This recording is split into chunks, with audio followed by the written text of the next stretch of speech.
Basotoroboshaya, Reka Brasekele Boshanda Namaskaria Namasotoroboshaya Baba Baba, Kura Baba Shika Namasotoroboshakaria Baba Baba, Yenderebo Satarabaha, Reka Brasekele Boshanda Namasotoroboshaya Namasotoroboshakele Baba Baba, Kura Baba Santoroboshakele Baba Santoroboshakele Baba Baba.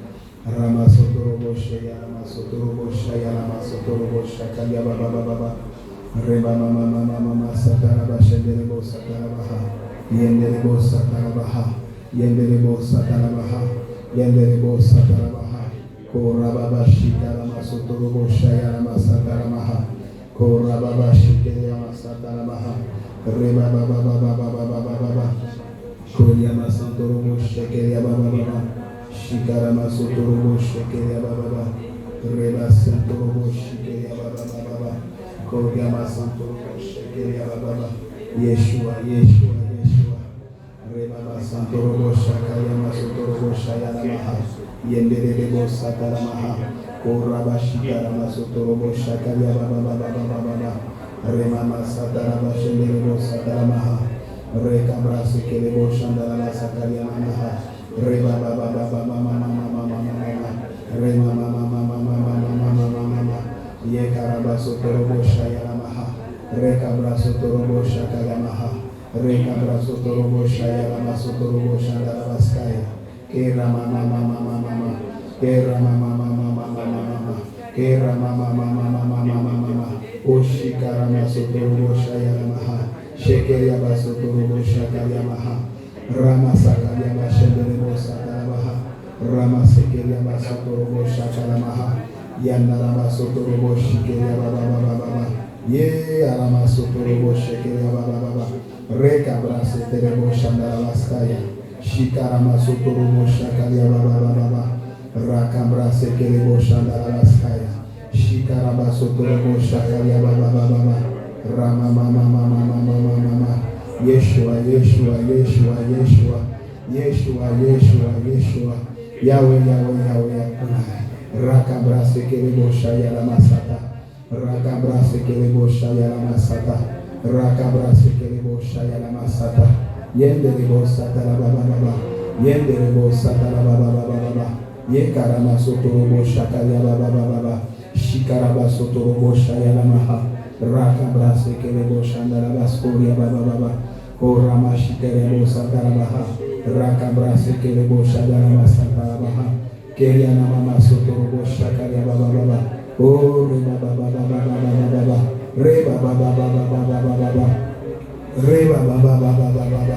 Shekerebo Sataramaha, Rekabra Sotorobo Shaya Rama Sotorobo Shaya, Rekabra Sotorobo Shikaraba Sotorobo Shakalamaha, Reba Baba, Rema Mama, Rekabra Sotorobo Shaya, Rekabra Sotorobo Shakaliamaha. Alléluia. Gloire à Dieu, gloire à ton nom Jésus, gloire à ton nom Jésus. Tu es digne de recevoir la louange, tu es digne de recevoir l'adoration, tu es digne d'être élevé. Dans le nom de Jésus, sois béni, dans le nom de Jésus, sois exalté. Père très saint, nous t'élèvons aujourd'hui, nous te glorifions, Papa. Donne-nous la force aujourd'hui encore, de nous tenir en ta présence, d'élever ton Saint-Nom, de magnifier ton Saint-Nom. Tu es digne de gloire, tu es digne d'être élevé, tu es digne d'être adoré. Nous te bénissons, Seigneur, pour le sang qui a été versé à la croix. Nous te bénissons, Seigneur, pour le sang qui fait l'expiation. Nous te bénissons, Seigneur, pour ta parole, pour l'eau de vie. Oh, merci, Seigneur, de nous purifier par l'eau de ta parole. Merci, Seigneur, mon Dieu, d'achever notre purification par l'eau de ta parole, l'eau de la vie. Merci pour le sang de l'expiation. Merci, Seigneur, mon Dieu, parce que tu nous as lavés, tu nous as purifiés, tu nous as rendus justes par le précieux sang de l'agneau. Aujourd'hui encore, si nous pouvons être là, c'est à cause de toi. À cause de l'œuvre de la croix. Merci Jésus. Merci pour cette œuvre de la croix. Merci pour le sang versé. Merci pour ta parole. Car la parole s'est faite chair. Parce que tu nous as aimés les premiers. Et tu nous aimes encore. Gloire à toi Jésus. Gloire à toi Jésus. Gloire à toi pour l'œuvre de la croix. Gloire à toi pour tout ce que tu as fait. Nous te bénissons Seigneur. Nous élevons ton nom. Nous sanctifions ton nom. Merci de nous avoir lavé. Merci d'avoir enlevé nos péchés. Merci Seigneur mon Dieu de laver nos robes. Lave nos robes Seigneur. Lave nos robes Seigneur. Lave nos robes. Merci Seigneur mon Dieu parce que tu nous as donné le privilège d'être appelés enfants de Dieu. Nous te glorifions. Nous te bénissons. Gloire à ton nom Jésus. Tu es digne de louange. Tu es digne d'être adoré. Tu es digne d'être élevé. En ton nom donne gloire. Merci pour ton Saint-Esprit. Merci pour ton Esprit que tu nous as donné. Seigneur, merci parce que tu as enlevé dans nos vies les œuvres mortes. Tu as traité les œuvres mortes. Tu nous as donné sa nature. Tu nous as donné, Seigneur mon Dieu, ton caractère. Papa, merci de forger en nous ton caractère. Merci, Seigneur, pour ta nature. Oh, sois élevé au nom de Jésus-Christ. Au nom de Jésus-Christ. Alléluia. Gloire à ton nom, Jésus. Gloire à ton nom, Jésus. Gloire à ton Saint-Nom. Gloire à toi, Jésus. Alléluia. Alléluia. Alléluia. Alléluia. Amen. Alléluia. Alléluia. Jésus est vivant. Alléluia. Alléluia. Alléluia. Amen. Alléluia. Alléluia. Jésus est vivant. Alléluia. Alléluia. Alléluia. Amen. Alléluia. Alléluia. Jésus est vivant. Le roi des rois, c'est Jésus. Le roi des rois. Le roi des rois, c'est Jésus. Le roi des rois. Le Tout-Puissant, c'est Jésus. Le Tout-Puissant, c'est Jésus. Le Tout-Puissant. Alléluia, Alléluia. Alléluia, Alléluia. Alléluia, Alléluia. Jésus est vivant. Papa, Alléluia. Saint-Esprit, Alléluia.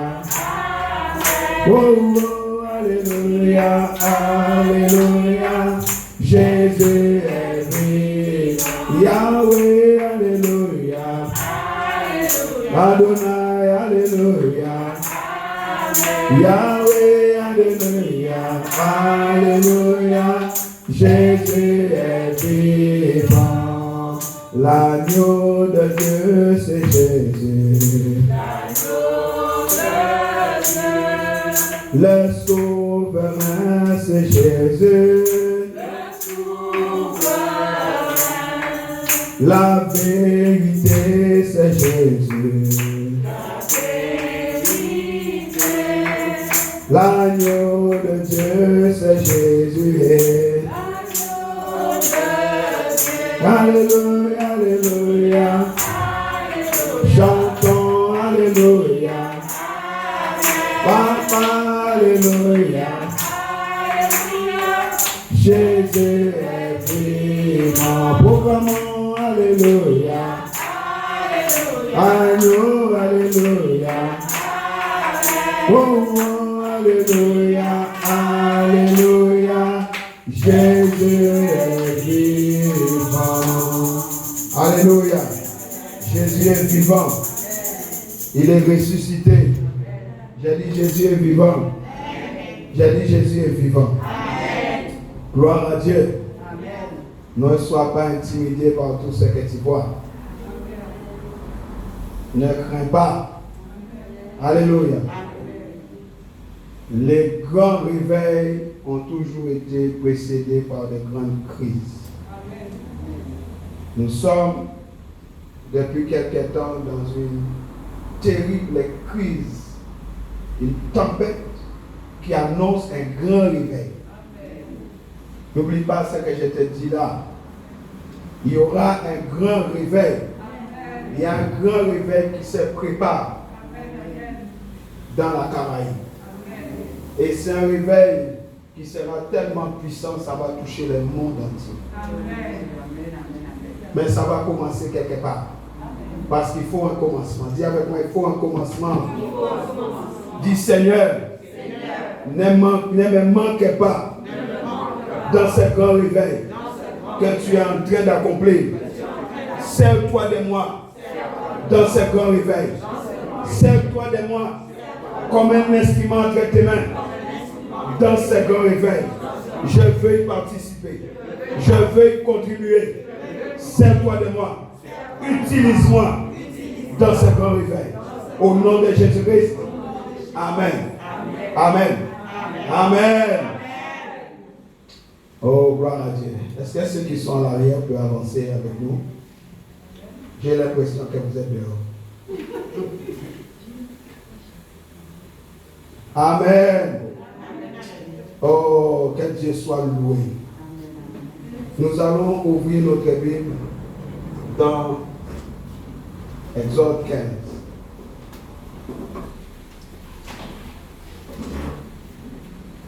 Je bénis Dieu pour nous qui pouvons encore venir donner gloire à Dieu. Nous prions le Seigneur qui nous accorde une telle grâce encore.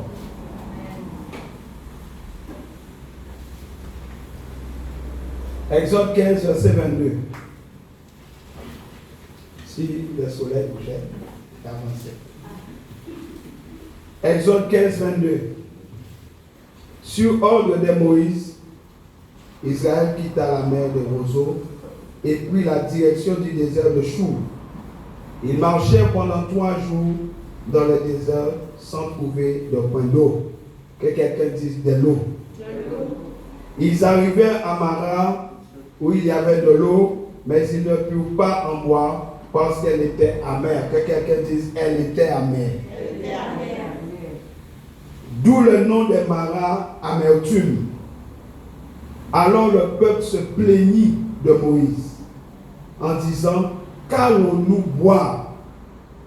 Moïse implora l'Éternel qui lui indiqua un bois d'une certaine espèce.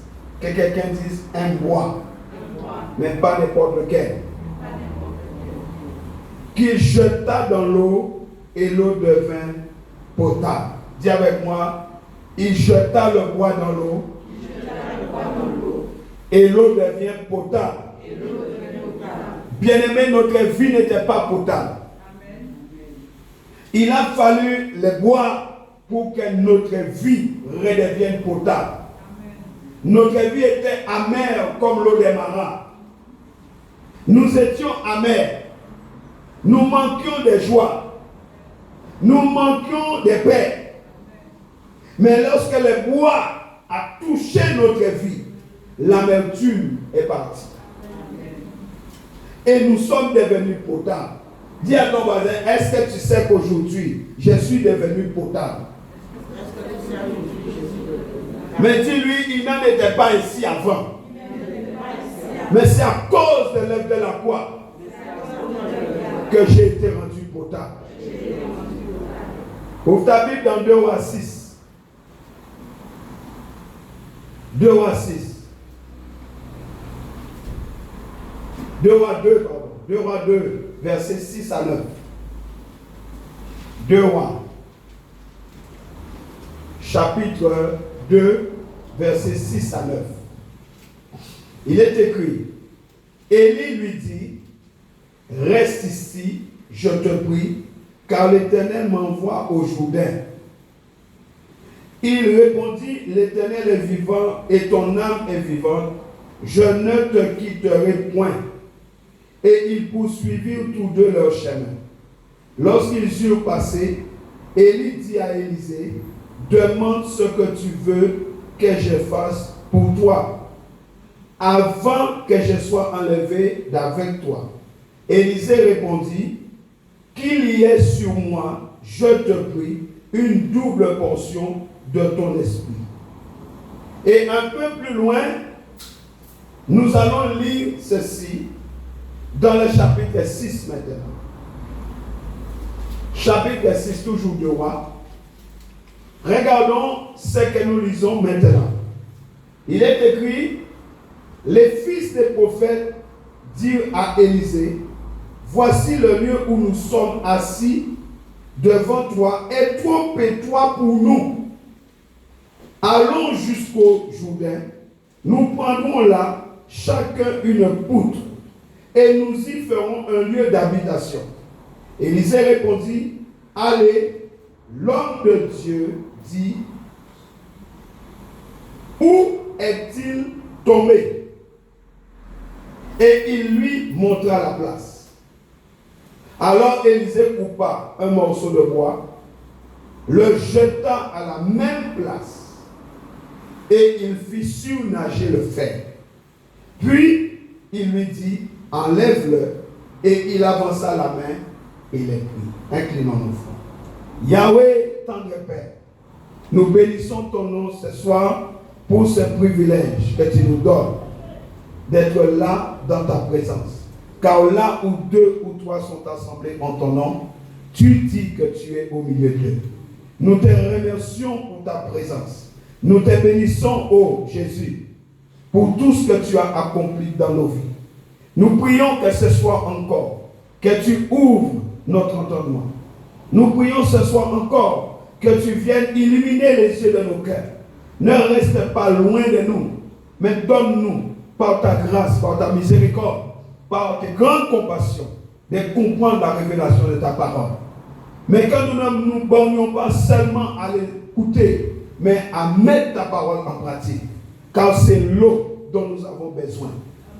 L'eau de la vie. Que cette eau libère ta vie en nous. Père, nous te bénissons. Ouvre ma bouche, afin que ma bouche proclame tes oracles. Père très saint, je diminue devant toi. Je ne suis rien. Je ne suis rien, Seigneur. Je le reconnais. Si ce n'est ta grâce, je ne serai pas là aujourd'hui. Bénis ton peuple par cette parole. Et que la révélation de ta parole nous éclaire et nous donne de l'intelligence. Père très saint, nous te bénissons. Dans le nom de Jésus-Christ, nous avons prié. Amen. Amen. Amen. Prenons place. Bien-aimés, nous voyons deux situations. Les mêmes fils des prophètes qui étaient sur les rebords quand Élisée était avec Élie, les voici aujourd'hui avec Élisée dans une autre situation. Le titre du message, c'est le fer à émerger de l'eau. C'est le thème que je vais développer, si Dieu le permet, en 5 morceaux. Mais ce soir, nous ne verrons qu'une seule partie. Alléluia. Mais quand nous lisons, particulièrement de Romains 6, versets 1 à 7, quand nous lisons ce passage, il y a 5 choses importantes que nous devons repérer. La première chose, c'est la Bible dit que le lieu était trop étroit.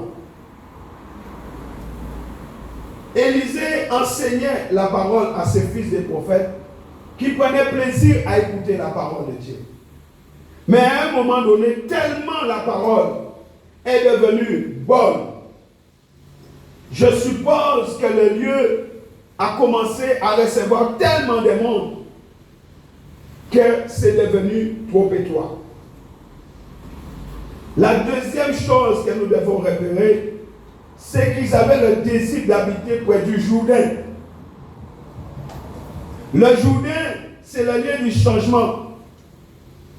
Rappelez-vous, lorsque Josué devait traverser le Jourdain pour aller à Canaan, il y avait Jéricho devant. Les villes qui portaient l'arche se sont arrêtées au milieu du Jourdain et ils ont mis des pierres comme monument. Et la transformation avait lieu. Parce qu'avant ça, il y a eu la circoncision qui montre la séparation parce que Dieu avait dit, je vais rouler le pont. Alléluia. La troisième chose, la Bible parle de la perte du fer de la hache. Le fer s'est détaché du manche. Quatrième chose, l'appel à l'homme de Dieu. Il y a eu un appel qui a été fait au prophète Élisée. Et cinquième chose, il y a eu un bois qui est le symbole de la croix de Christ,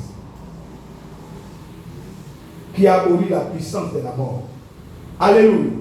Voici ces 5 choses qui captent notre attention quand on lit 2 Rois 6.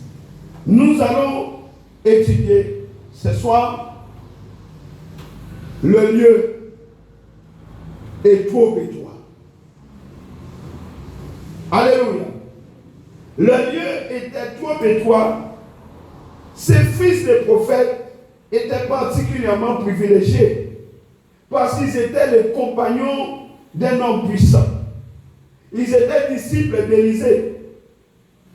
Ils devaient aimer écouter ses paroles parce qu'ils se rassemblaient en foule pour l'écouter. Jusqu'à ce que ces lieux où ils habitent ne puissent plus les contenir et qu'ils réalisent qu'il leur faut plus de la place. Dis avec moi, j'ai besoin de plus de place. Dis encore, j'ai besoin de plus de place. Le lieu est trop étroit. J'ai besoin de plus de place. Ils ont eu le désir de s'élargir. Et le prophète a aimé cela. L'homme de Dieu a aimé cela. Bien-aimé, Jésus a dit, là où 2 ou 3 sont assemblés en mon nom, je suis là au milieu d'eux. Matthieu 18, verset 20. Et lui-même, il a promis de ne pas nous délaisser, de ne pas nous abandonner. Hébreux 13, verset 5. Et il ne démentira pas sa parole. Dites Amen. Amen. Dieu est fidèle. Mais une question doit se poser à nous. Est-ce que nous vivons dans la présence de notre Seigneur Jésus-Christ? Comme ces fils des prophètes avec Élisée. Nous pouvons citer ces paroles. Là où 2 ou 3 sont rassemblés en mon nom, je suis au milieu d'eux. Nous pouvons citer ces paroles comme de simples mots. Mais est-ce que ces choses sont réelles dans nos vies? Est-ce que la présence de Dieu est une réalité palpable dans nos vies? Est-ce que c'est une réalité vivante? Avons-nous vraiment conscience de vivre dans la compagnie du Seigneur Jésus-Christ? Ou alors sommes-nous troublés comme tout le monde? Avons-nous peur comme tout le monde? Incrédules comme tout le monde? Lorsque nous vivons, bien-aimés, dans la présence du Seigneur, et lorsque nous apprenons de lui, nous progressons. Vous entendez? J'ai dit, nous progressons. Nos âmes sont mises au large, loin des choses de ce monde, loin de la peur de ce monde, des inquiétudes de ce monde. Et nous désirons alors progresser dans sa connaissance, dans la connaissance de la vérité. Jésus est la vérité. Et là, nous pouvons jouir de la vie éternelle. Une vie surabondante. Cette vie qui nous a donné en lui. Dites Amen. Et cette question de croissance est vitale pour un enfant de Dieu. Un enfant de Dieu doit croître. Il y a trop de nez spirituels. Des personnes qui ne croissent jamais. Ce sont des nains. Un enfant de Dieu doit croître puisque la croissance pour un enfant de Dieu est vitale. La croissance et la force vont ensemble. Et nous ne pourrons pas être forts face à l'ennemi si nous ne croissons pas et n'avançons pas dans la connaissance du Seigneur. Nous devons les connaître. Tu ne peux pas aimer quelqu'un que tu ne connais pas. Si nous ne faisons pas cela, nous ne serons pas plus que vainqueurs par celui qui nous a aimés, comme cela est écrit dans Romains 8, verset 35. La Bible parle de plus que vainqueurs. Si nous ne progressons pas, si notre croissance est retardée, voire arrêtée, nous ne pouvons pas être plus que vainqueurs. C'est pourquoi l'apôtre Paul, il dit dans 2 Corinthiens 6, versets 11 à 13, nous vous portons très librement. Corinthiens, notre cœur, c'est grand ouvert. Vous n'êtes pas à l'étroit en nous. Vous entendez? Vous n'êtes pas à l'étroit. Vous n'êtes pas étouffé en nous. Si tu mets un vêtement trop serré, seras-tu à l'aise? Si tu mets des chaussures trop petites pour toi, seras-tu à l'aise? L'apôtre Paul dit, vous n'avez pas été trop étroit en nous, mais c'est dans vos affections que vous l'êtes. Et en juste retour, je parle comme à mes enfants. Ouvrez largement votre cœur. Vous entendez? Nous ne vous avons pas mis à l'étroit. Ouvrez largement votre cœur. Alléluia. Alléluia. Amen. Qu'est-ce qui avait entravé ces chrétiens? Et qu'est-ce qui avait retardé leur croissance? Le monde et les choses mauvaises qui s'y trouvent. Le monde fabrique des nains. Le monde retarde la croissance. Ces Corinthiens avaient oublié que l'évangile de leur salut les avait appelés hors du camp. Comme beaucoup d'entre nous, nous oublions que l'évangile de notre salut nous appelle hors du monde pour des choses plus glorieuses et plus merveilleuses et meilleures. Et que par le Saint-Esprit envoyé du ciel, nous avons été unis à Christ. Tu ne dois pas oublier ça. Étant unis à Christ, nous n'appartenons plus à ce monde. Tu ne dois pas l'oublier. Les chrétiens avaient oublié ça. Les Corinthiens avaient oublié ça. Ils avaient contracté des associations qui avaient rendu impossible l'épanouissement de leur vie chrétienne et de leur service. Fais attention aux associations que tu contractes. Ils étaient liés. Ils n'étaient pas libres.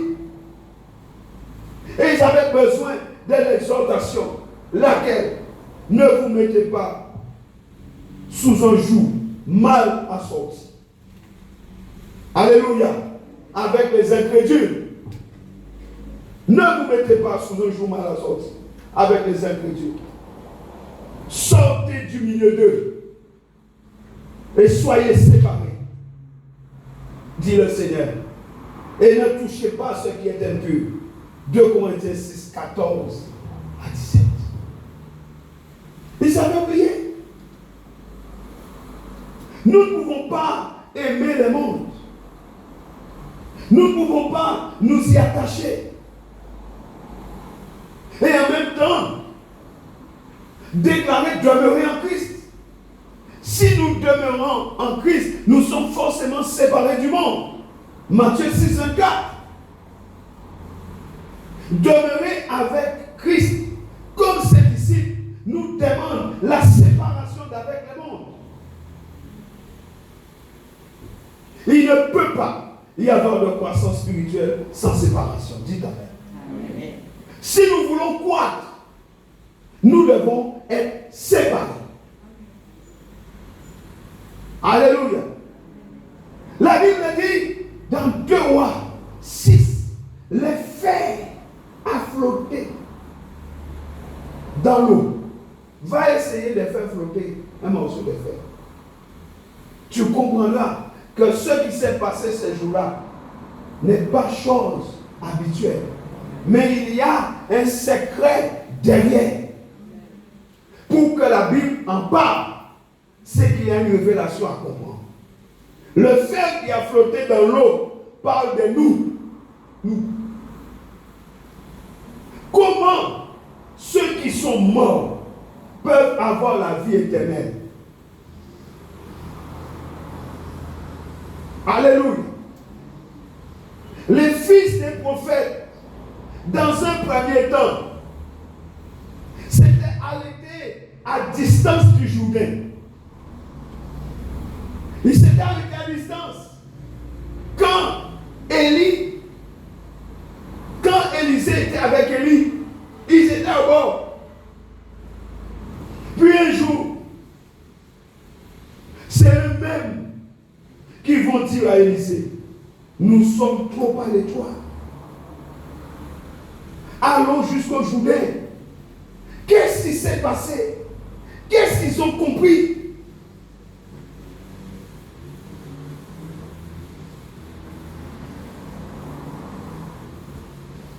J'ai dit, nous mettons l'accent sur étroit.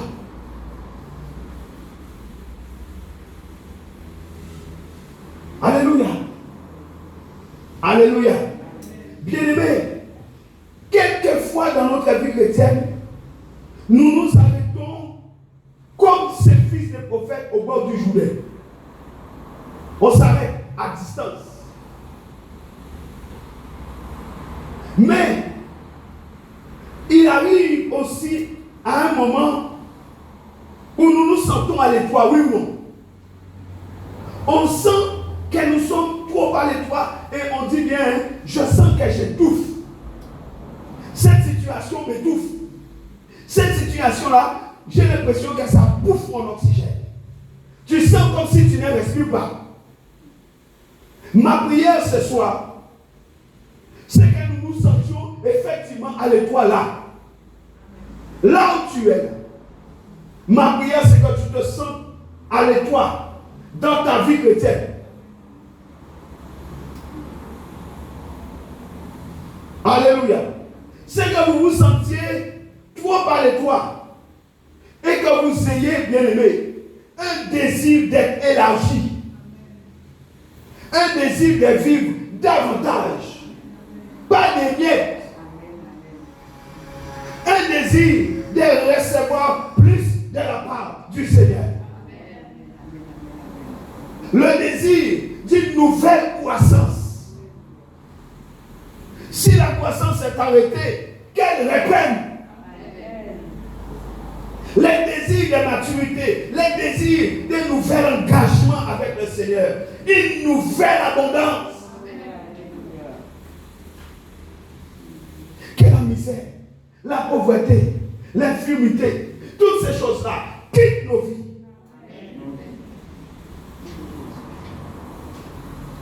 Vous sentez-vous à l'étroit? Qui se sent à l'étroit? Qui se sent à l'étroit? N'est pas honte. Qui se sent à l'étroit? Nous tous, je crois. Nous tous, je crois, nous nous sentons à l'étroit. Comme à l'étau.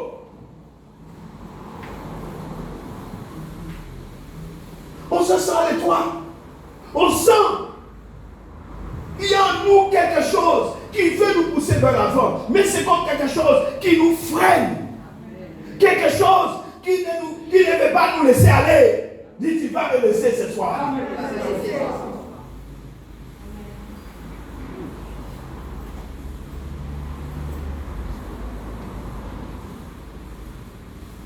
vois pas seulement dans l'église. Dans notre vie spirituelle, non. Mais dans notre vie des serviteurs, des servantes, notre manière de servir Dieu, on sent qu'on voudrait plus, mais il y a quelque chose qui nous tient à l'étroit, qui nous empêche de faire cela. Dans notre vie quotidienne, oh j'aimerais ceci, j'aimerais cela, mais on sent qu'on est comme bloqué. Et pourtant, ça résonne à l'intérieur. Tu peux le faire, mais on ne démarre pas. Voici ce que dit la Bible. Ésaïe 54, verset 2 à 3. Ésaïe 54, verset 2 à 3. Je dis la parole, c'est comme de l'eau. Et toutes ces choses-là, cette étroitesse, ça nous limite, ça nous bloque. Si la parole est de l'eau et que la parole tombe sur moi, je serai lavé. Amen. Maman, tu comprends cela? Si ces choses me tiennent à l'étroit et que la parole arrive dans cette situation-là, la parole va me laver.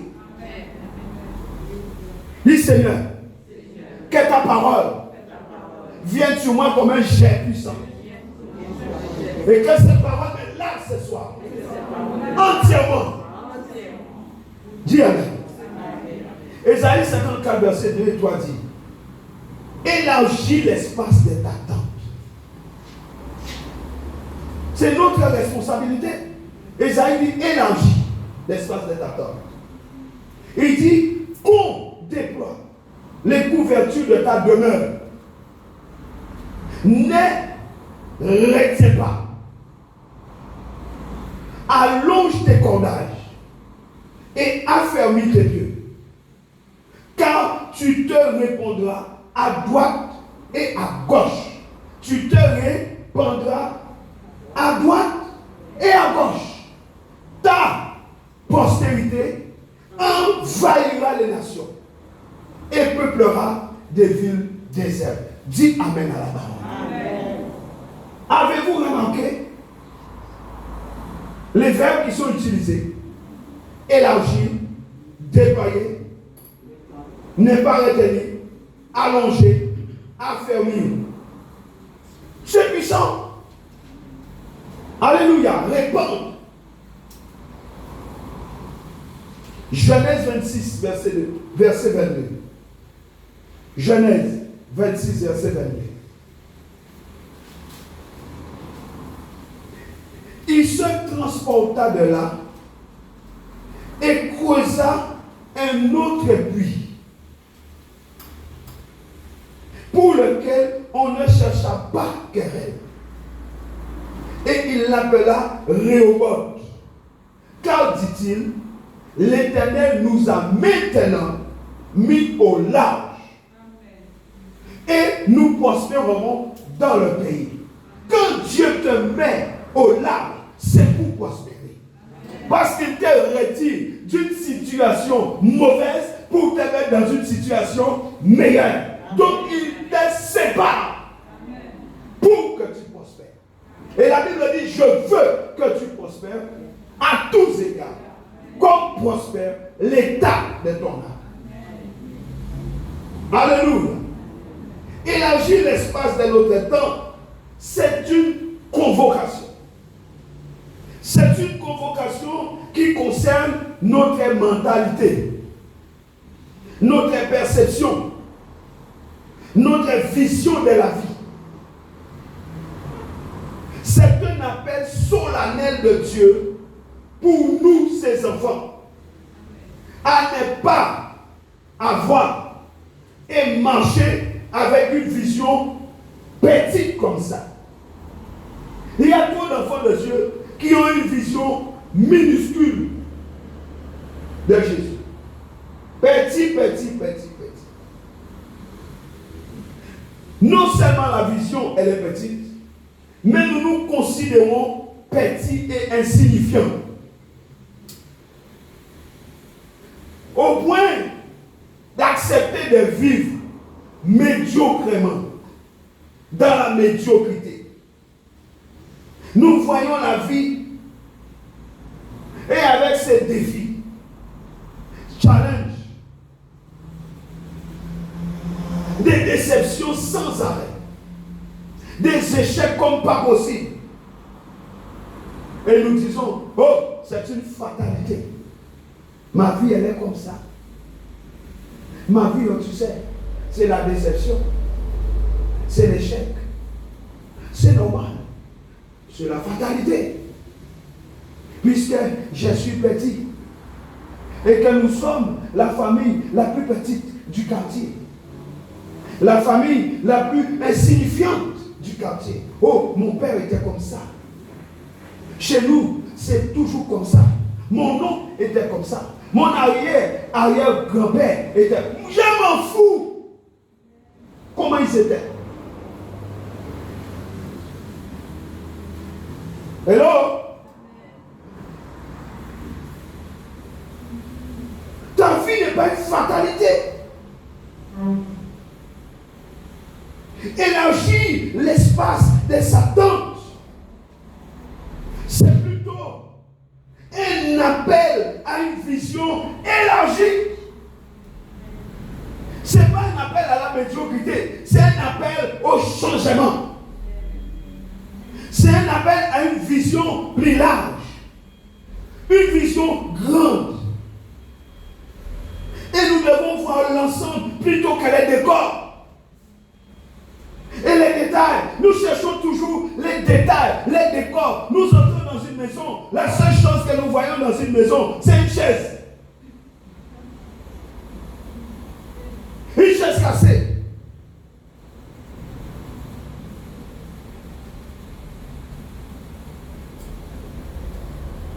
Nous devons avoir la perspective de la fin plutôt que de s'attarder toujours sur les commencements. Or, nous sommes plus près de la fin que du commencement. Mais beaucoup sont attachés au commencement toujours. Si tu es toujours attaché au commencement, quand est-ce que tu verras l'oméga? Nous devons nous attacher au futur plutôt que la réalité présente.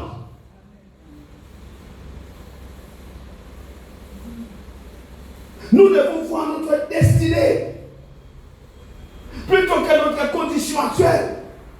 Ah, il y a coronavirus, ah, il y a pandémie, ah, il y a confinement. Mais tu regardes plus loin. Dieu est le Dieu de l'impossible. Isaac a prospéré en temps de famine. Joseph a sauvé Israël en temps de famine. Abraham a prospéré en temps de famine. Regarde les loin. Alléluia. Élargir l'espace de sa tente. C'est sa tente à Dieu. Est-ce que nous nous attendons à Dieu? Nous pleurnichons. Est-ce que nous nous attendons à une visitation divine chaque jour de notre vie? C'est ça, élargir l'espace de Satan. Je m'attends à lui. Dans la situation, je m'attends à lui. Dans la difficulté, je m'attends à lui. C'est s'attendre à ce que Dieu fasse quelque chose en notre faveur maintenant.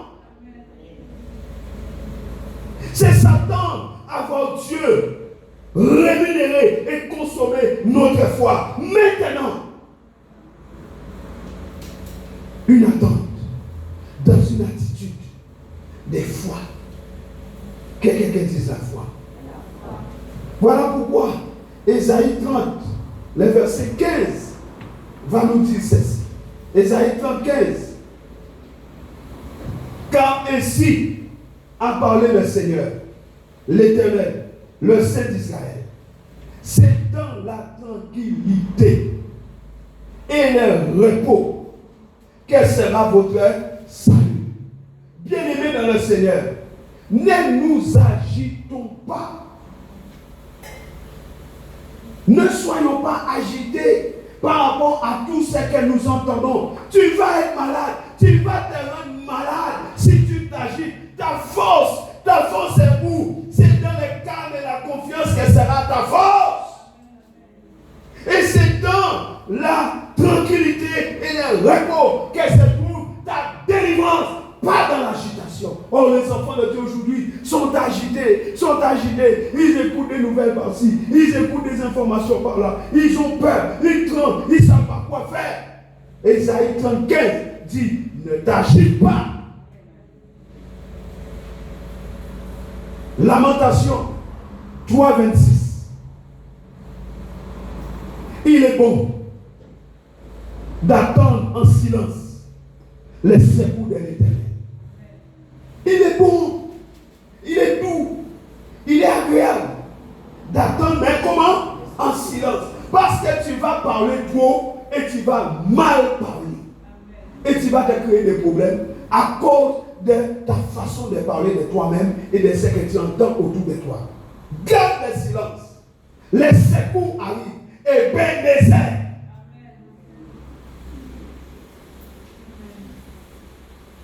La Bible dit, être calme et reposé face à l'adversité, face aux difficultés. Je suis calme et reposé. Je ne m'agite pas. Je développe une espérance permanente en Dieu et en ses promesses pour moi, parce qu'il m'a fait des promesses. Et il ne changera pas ses promesses. Alléluia. Alléluia. 2 Corinthiens 5, verset 4. La Bible est claire.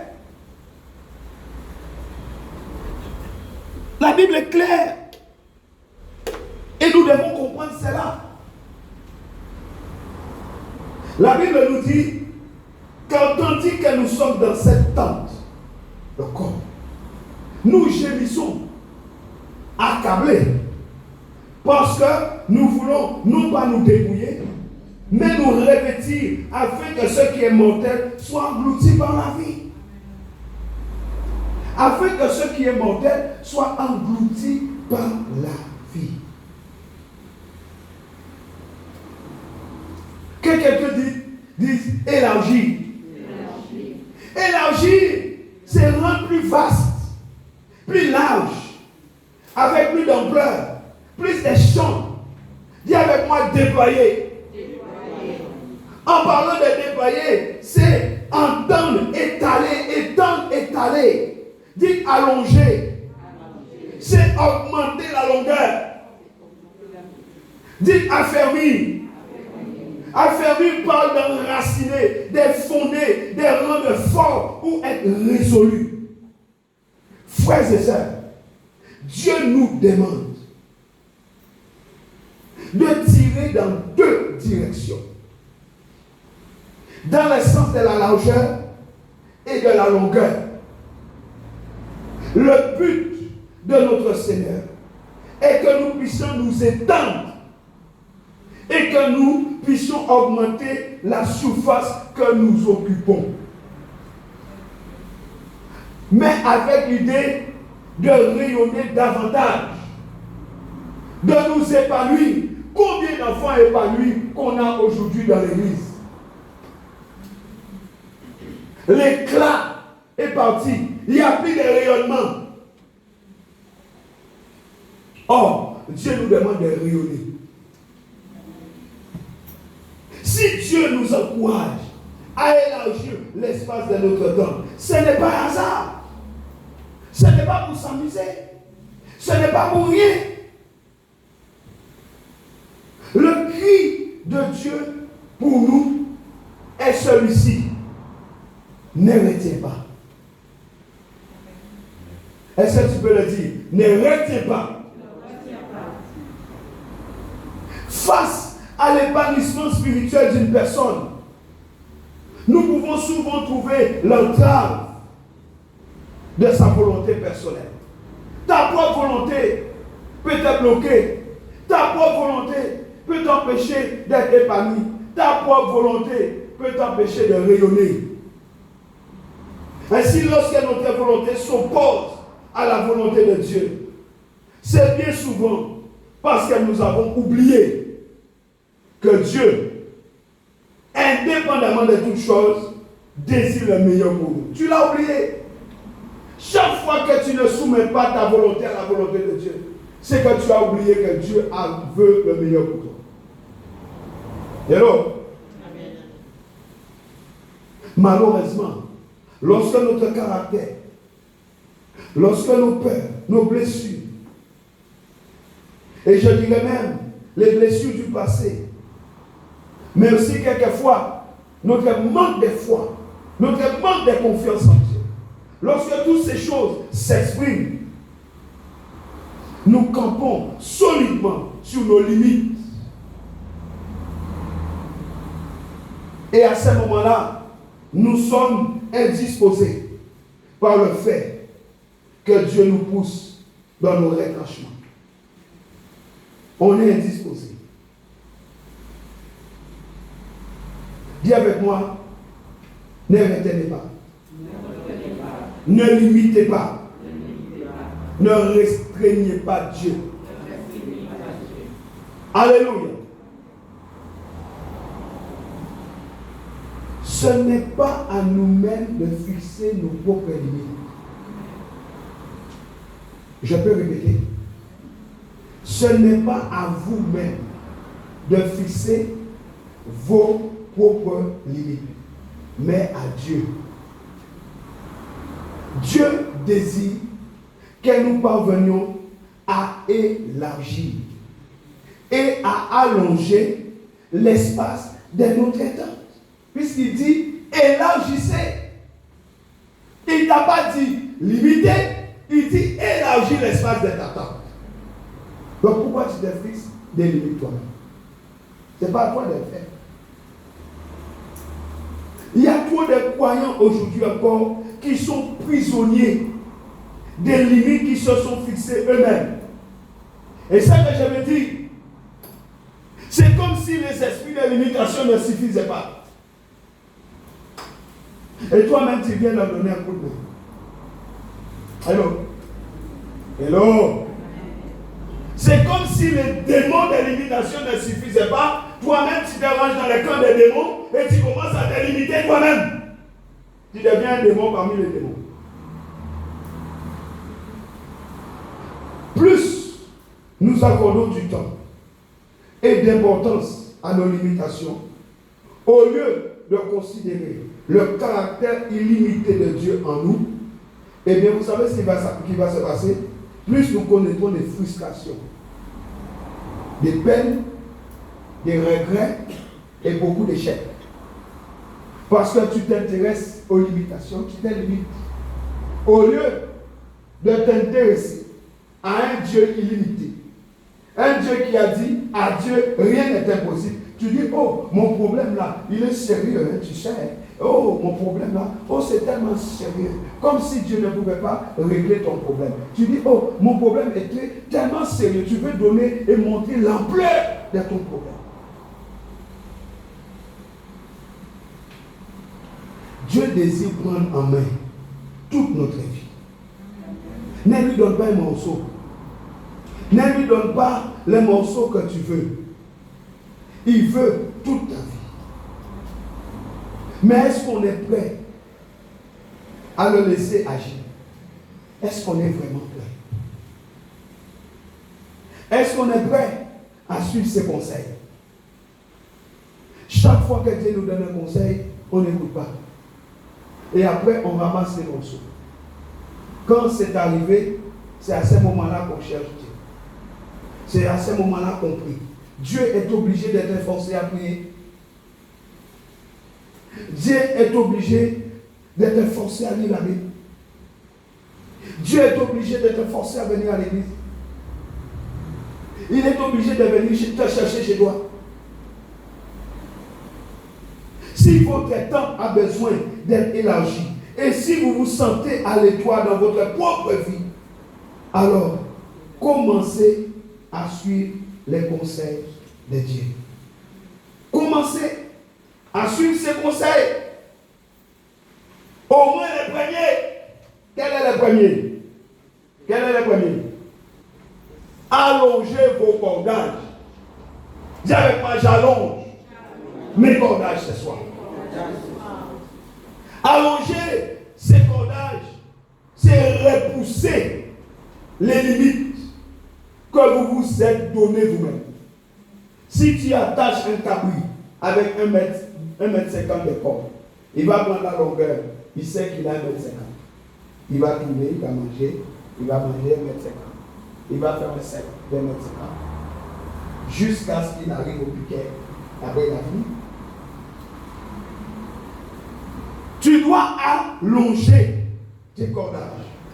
Ça veut dire abandonner vos propres sécurités et accepter de vivre par la foi. Mon juste vivra par la foi. Il y a un rapport entre l'élargissement du cœur et le désir de plaire à Dieu. Votre cœur doit être élargi. En tant que croyants, nous verrons l'élargissement de notre cœur se réaliser dès l'instant que nous allons nous attacher puissamment dans le terrain de l'obéissance à la parole. Pour élargir ton cœur, cela demande que tu obéisses à la parole. Que toutes mes pensées soient captives à l'obéissance au Christ. Je dois ramener tout à l'obéissance à la parole de Dieu. C'est pour cela que les pieux sont indispensables. Alléluia. Dieu a dit, dans Isaïe, nous l'avons lu, que la première chose à faire pour élargir l'espace de notre temps, c'était d'allonger nos cordages. Dis, j'allonge mes cordages ce soir. C'est la première chose à faire. Mais il ne s'est pas arrêté là. Il a ajouté, affermis tes pieds. Il ne suffit pas seulement d'allonger les cordages, mais il faut poursuivre, il faut affermir tes pieds. C'est quoi affermir vos pieds? Les pieux sont d'une importance capitale dans une tente ou dans un chapiteau. Nous avons l'habitude de monter des tentes dans l'église. Vous avez vu que si vous ne scellez pas les pieds, quand le vent arrive, il n'y a plus de tente. C'est ce qui permet de maintenir au sol toute la structure. Élargir l'espace de sa tente ne peut se faire que si les pieux ont été affermis. Chrétiens, soyez affermis dans la vérité. Soyez affermis dans la foi. Vous voulez déployer vos cordages sans affermissement dans la foi. Vous êtes incrédule et vous voulez déployer votre cordage. Vous allez le faire comment? Nous devons enfoncer profondément et solidement dans un terrain ferme. Nous devons nous enfoncer dedans. Nous devons être bâtis sur le roc. Quels représentent ces pieux? Dans quel terrain devons-nous être enfoncés? Pas dans n'importe lequel. Et tu l'enfouis sur le sable, la maison ne restera pas longtemps.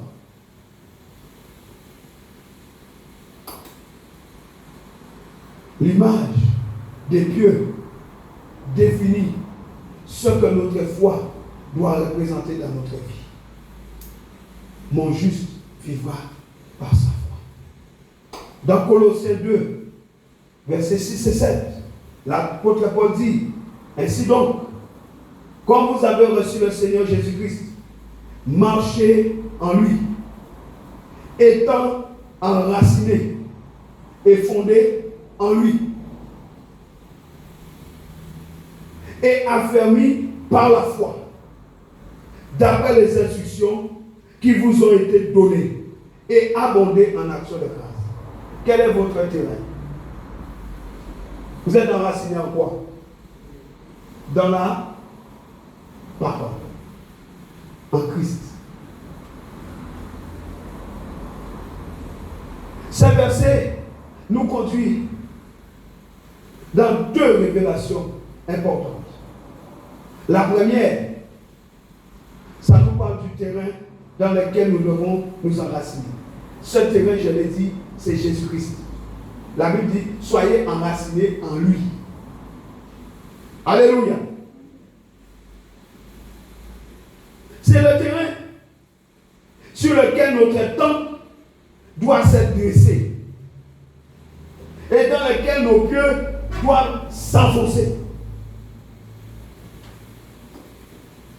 La deuxième révélation nous amène à comprendre la signification de ce que sont les pieux. C'est-à-dire, je parle d'une image significative. C'est notre foi. Ta foi doit être fondée sur la parole. Et toi, tu dois être enraciné en Christ. Notre foi est représentée par les pieux, dont la signification est traduite aussi en hébreu par clou. C'est-à-dire que tu dois être cloué à Jésus.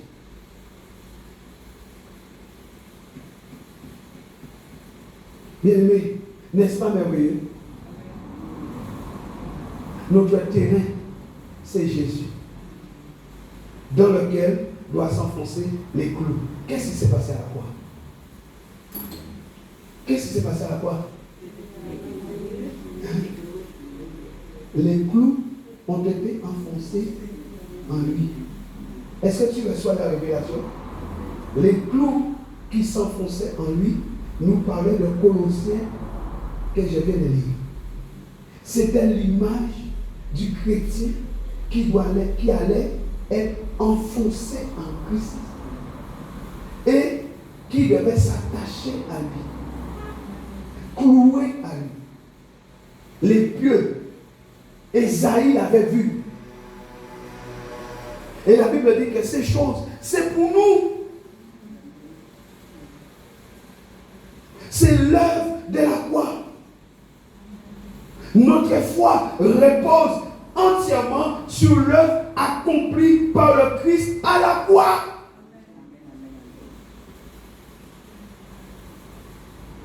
Et elle se renforce dans son sacrifice d'amour pour toi et moi.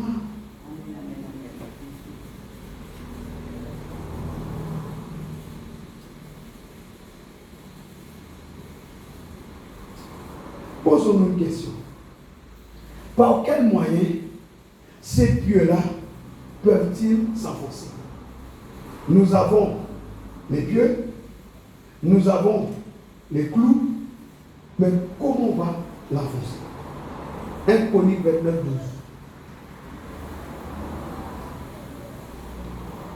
12. 1 Chroniques 29, 12 va nous aider à comprendre comment on peut l'enfoncer. C'est dans ta main que sont la force et la puissance. Et c'est ta main qui a le pouvoir d'agrandir et d'affermir toutes choses. Alléluia. Reconnaissez-vous la main de Dieu en action dans votre vie? Et alors, est-ce que nous reconnaissons la main de Dieu en action dans notre vie? Cette main qui a le pouvoir d'agrandir, cette main qui a le pouvoir d'affermir toutes choses, est-ce que nous reconnaissons cette main-là dans nos vies?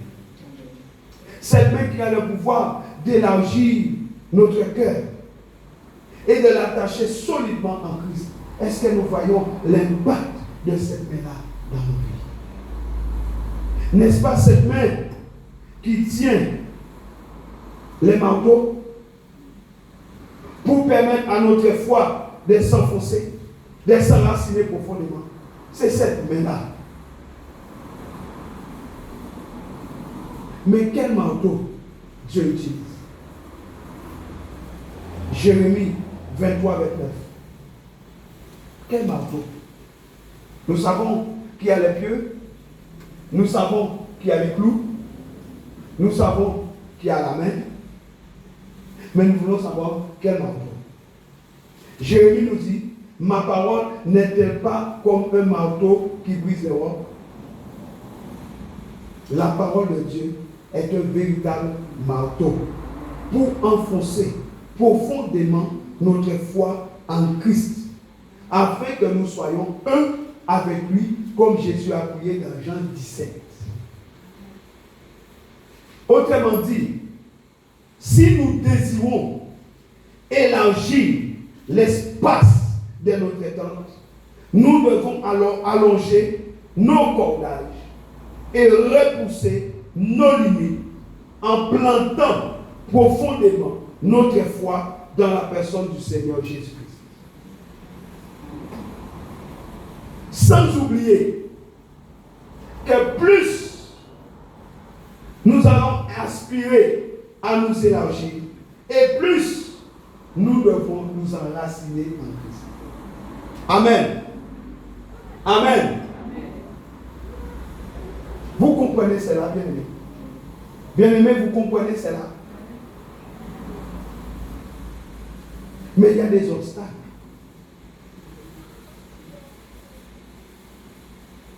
Il y a des obstacles qui viennent pour bloquer dans l'obéissance à cet ordre. Dieu dit élargissez, mais il y a des obstacles.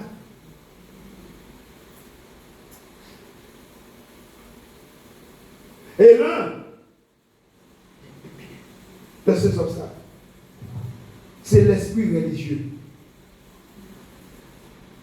Comme au temps des scribes et des pharisiens qui refusaient l'enseignement de Jésus.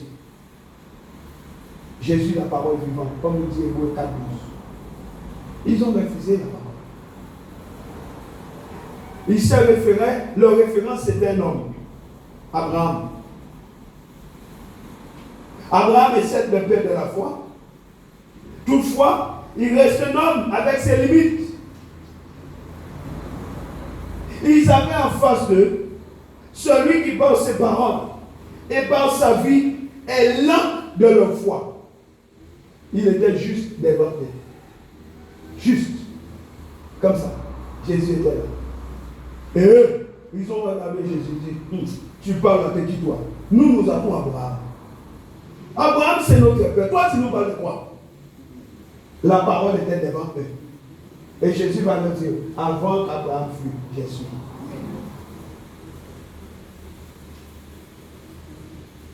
L'esprit religieux. Alléluia. Jésus était juste devant eux. C'est ce que nous dit Jean 8, verset 37 à 44. Nous avons pour père Abraham. T'es qui toi? L'esprit religieux, mes amis, ouvre la porte à l'incrédulité. Il nous rend sourds à la vérité. Il nous rend sourds à l'amour de la vérité. Et cet esprit amène le refus d'obéir à celui qui est la source de la vie. Je parle de Jésus-Christ. Tu deviens sourd. L'esprit religieux nous maintient dans la mort sur tous les plans.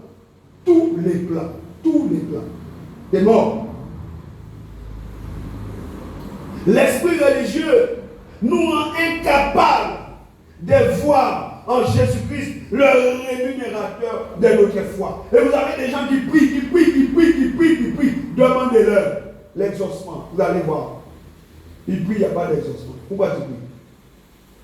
Moi, si je prie, je ne vois pas l'exaucement, je vais changer de formule. Je vais dire certainement il y a un problème dans ma prière. Parce que Dieu dit, je ne tarde pas dans l'accomplissement de mes promesses. Mais je prie, il n'y a pas d'exaucement. C'est qu'il y a un problème. Arrête-toi, cherche le problème.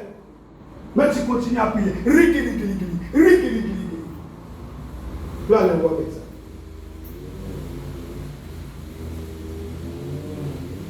L'esprit religieux rend incapable de voir en Jésus-Christ le rémunérateur de notre foi. Il nous garde dans la cécité spirituelle. Avec lui, nous devenons hostiles à tout changement. Alors que Dieu crée constamment les changements. Et nous invite à bouger nos limites. La foi est une ferme assurance, une démonstration. Mais l'esprit religieux t'empêchera de bouger. Tu ne vas pas bouger. Ah, moi je vais prier. Je vais prier. Tu as prié? Ben oui. Et tu as prié? Oui. Moi j'avance toujours. À l'année prochaine.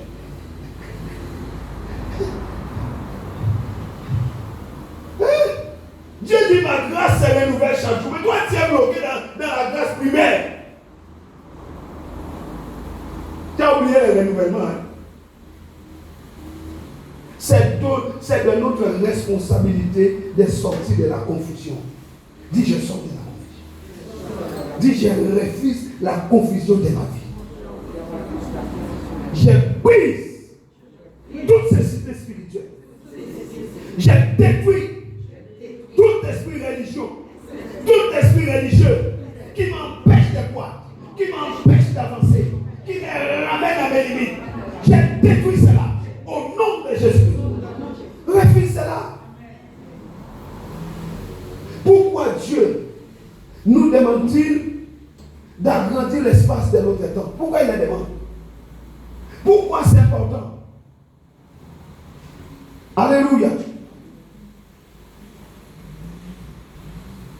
Regardez maintenant, on parle des confinements. Toutes les familles, vous imaginez une famille composée des parents et des 4 enfants qui habitent dans moins de 20 mètres carrés. Tous les membres de cette famille se retrouvent confinés dans tous les domaines de leur vie. Ils vont vivre quoi? L'échec, la promiscuité. Aucun n'atteindra sa pleine maturité. Tout le monde est confiné dans la même dispensation. Échec, médiocrité, pauvreté, infirmité. Tous se retrouvent limités sur tous les plans. Ils sont tous limités. Celui-là qui ne faisait rien à l'école, il est limité. L'autre là qui était fainéant, il se retrouve dans 20 mètres carrés. Tout le monde. L'autre qui était malade, tout le monde est dans 20 mètres carrés. Les nuls, les drogués, les alcooliques, tous. 20 mètres carrés, tout le monde est là. C'est ce que fait les confinements. Et les confinements, là, c'est ce que ça fait. Tout le monde est confiné dans la maison. Si la maison fait 20 mètres carrés, j'ai dit les drogués là, l'alcoolique est là, les paresseux est là, l'échec est là, la promiscuité est là, la prostituée est là aussi. Vous êtes avec moi? 20 mètres carrés.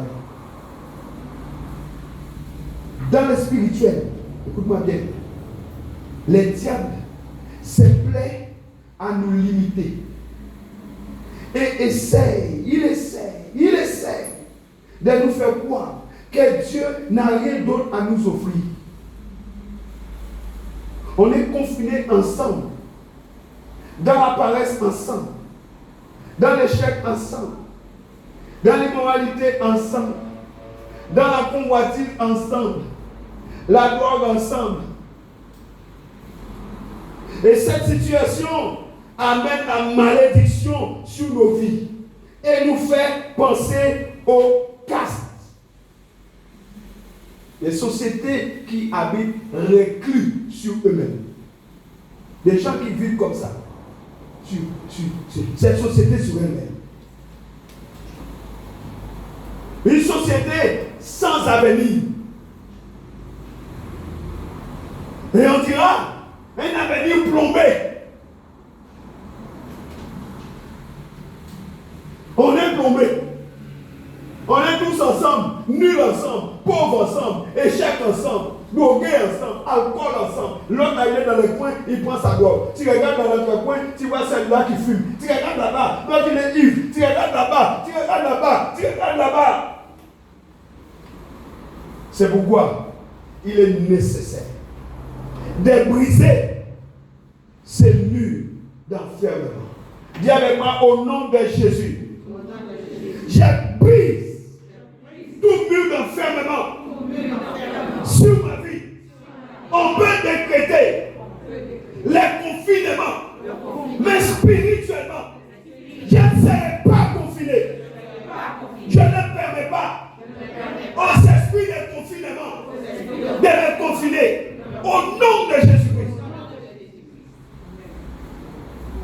Nous devons briser ces murs d'enfermement qui nous confinent et nous maintiennent dans des pensées limitées où nous ne pouvons pas mettre en valeur les talents que Dieu dépose dans chacune de nos vies. Quand tu es confiné comme ça, tu vas déployer tes talents où?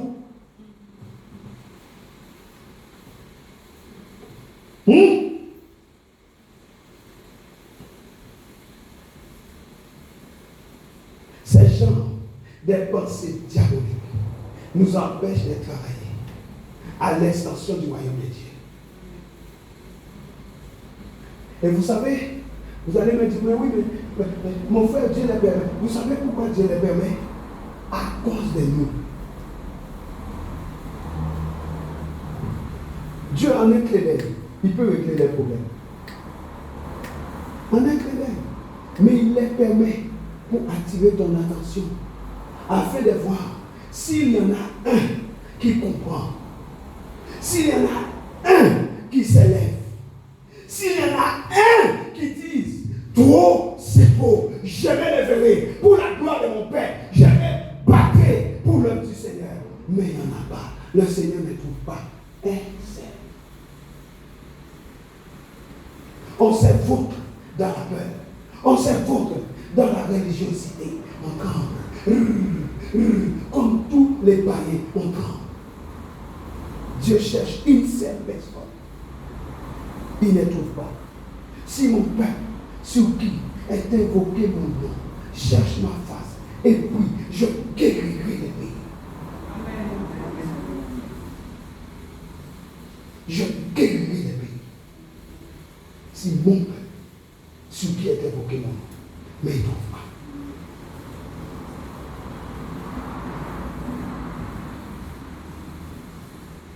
Et les diables, toutes ces choses nous retiennent dans des situations des poules.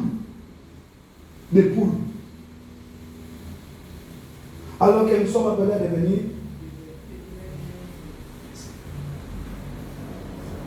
nous vivons comme des poules. Des poules. Parce que toutes ces choses, c'est pour que les diables t'empêchent de te libérer. Ils bloquent ton potentiel. Avec le potentiel des nègres, tu commences à vivre comme des coqs et des poules.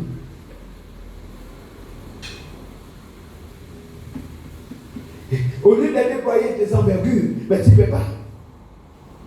Au lieu de déployer tes ailes, tu ne déploies pas. Tes ailes sont repliées et tu cours au lieu de voler.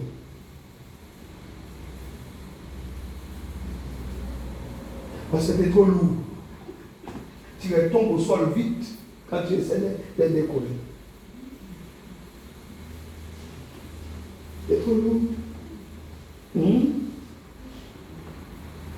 Que Dieu nous aide. Plus nos ailes sont déployées, plus il est facile de tenir dans les hautes altitudes. Comment tu peux voler avec les ailes comme ça?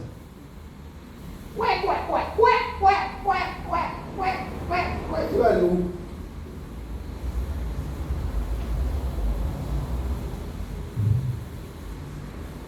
Soit la marche, ou encore le vol, dans le Saint-Esprit. Mais tu étais là comme ça.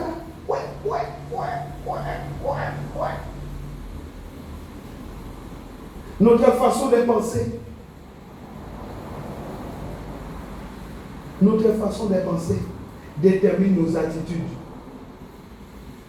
et limite notre altitude. Écrit. Ta façon de penser va faire quoi?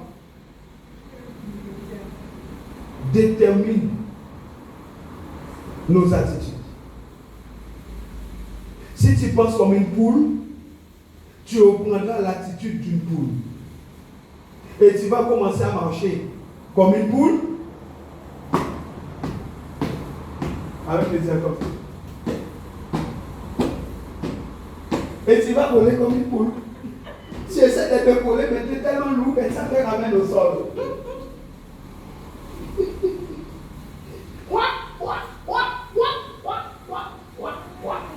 Et les mâles vont chanter.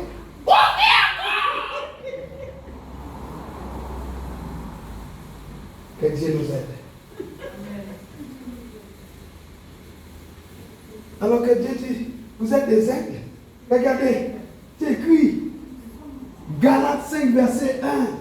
C'est pour la liberté que Christ nous a affranchis. Prenons notre vol comme des aigles. Un ministère d'aigles avec des poules.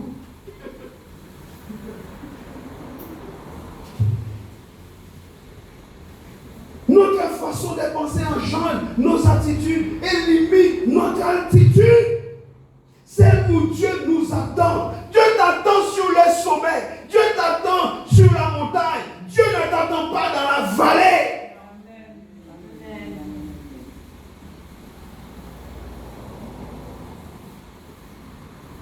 Il ne t'attend pas dans la vallée. Ésaïe 55, verset 8 et 9. Car mes pensées ne sont pas vos pensées, et vos voix ne sont pas mes voix, dit l'Éternel. Autant les cieux sont élevés au-dessus de la terre, autant mes voix sont élevées au-dessus de vos voix et mes pensées au-dessus de vos pensées. Ayons les pensées de Christ, manifestons les pensées de Christ, car nous possédons les pensées de Christ.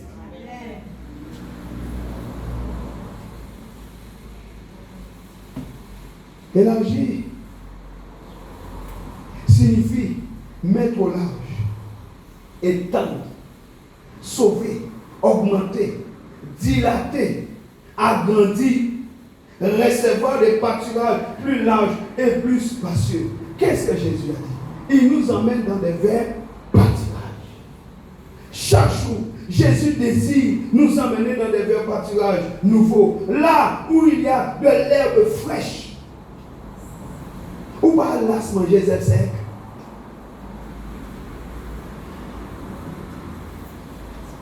Et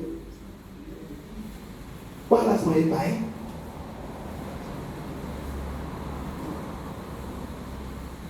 L'herbe fraîche.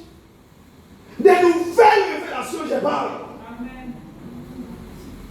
L'herbe fraîche, c'est des nouvelles révélations. Arrêtez de manger zèle sec.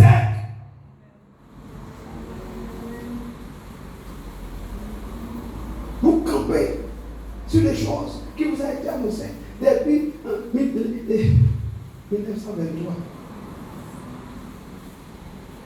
Seigneur, souvent, nous nous contentons du connu plutôt que de nous laisser conduire vers l'inconnu. Vous avez peur de l'inconnu. Pourtant, Jésus se présente comme les bons bergers qui marchent devant nous. Jésus marche devant toi, frère. Ma soeur, Jésus marche devant toi. Je ne vous abandonnerai pas. Je ne vous délaisserai pas. Il marche devant toi. Il choisit lui-même ce qui nous convient. Il nous laisse libre d'accepter ou de refuser, oui. Mais il marche devant nous. Mais nous avons un problème. Nous aimons rester dans la plaine. Mais lui, il veut t'emmener où? Sur la montagne. C'est là qu'il a préparé une table en face de tes ennemis. Il réduit ma tête et ma coupe déborde. Et c'est par ce choix que nous, lorsque nous refusons de monter sur la montagne, parce que nous voulons tellement camper dans la plaine, nous refusons aussi l'onction d'huile qui fait déborder notre coupe. Tu aimes la plaine, mais tu refuses aussi avec ça l'onction qui va te faire déborder. Alléluia. Déjà, Dieu disait à Moïse, dans Exode 25, verset 22, c'est là que je me rencontrerai avec toi. dans la tente d'assignation, du haut du propitiatoire, entre les deux chérubins et Moïse, placés sous l'arche du témoignage, je te donnerai tous mes ordres pour les enfants d'Israël. Dans la tente d'assignation, les lieux des rencontres. Dieu a un lieu des rencontres. Il ne t'attend pas dans la plaine. Montez les montagnes là. Vous êtes dans la vallée en train de gémir. Vous êtes dans la vallée en train de regarder. Coronavirus, pandémie, il y a celle-ci, il y a celle-là. Même notre corps est comparé à une tente. La tente de la rencontre désigne le lieu d'habitation de Dieu venu habiter parmi les hommes. Aujourd'hui, il est en toi. C'est la tente des rencontres que notre Dieu nous demande d'élargir.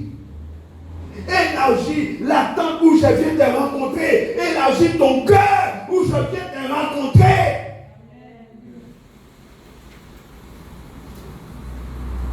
Pour donner un espace plus important afin de l'accueillir. Dieu veut que tu lui ouvres ton cœur pour donner un espace plus important pour que tu puisses l'accueillir.